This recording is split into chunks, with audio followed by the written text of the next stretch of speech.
اور جہاں تک ان کا تعلق ہے محمد رضا شہری کا،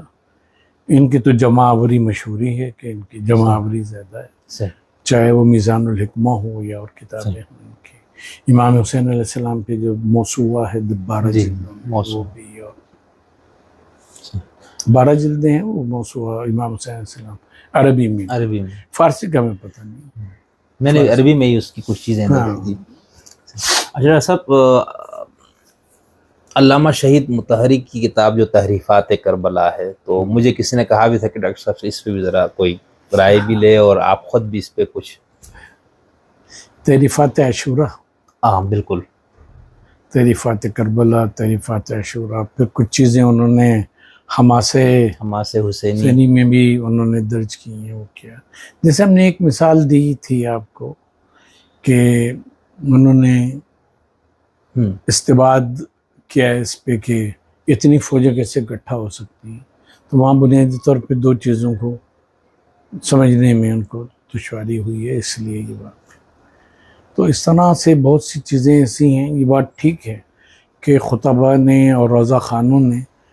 جیسے ہم نے پہلے شروع میں ہی کہا کہ واقع کربلا ایک نہیں ہے کہ جس کے اوپر بات کی جائے، بالکل، وہ واقع کربلا کی اتنی تعبیریں ہیں اور اتنی طرح سے اس کو بیان کیا ہے کہ وہ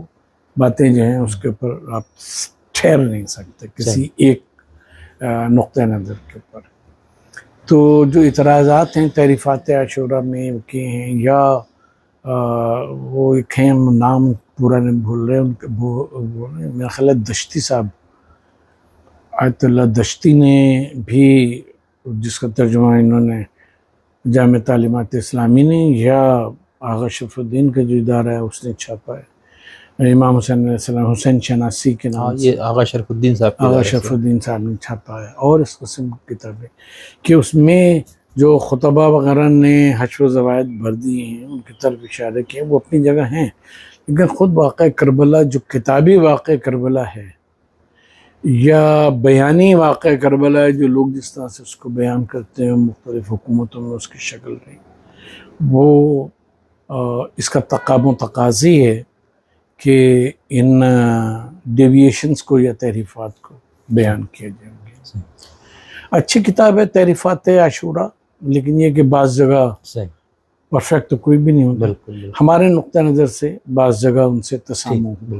معاملات کو سمجھنا۔ بہت شکریہ ڈاکٹر صاحب، جزاک اللہ۔ آپ کی میرے پاس تو 2-3 کتابیں ہیں، ایک واقع کربلا کا فکری پس منظر ہے، ایک واقع کربلا کا تاریخی پس منظر ہے،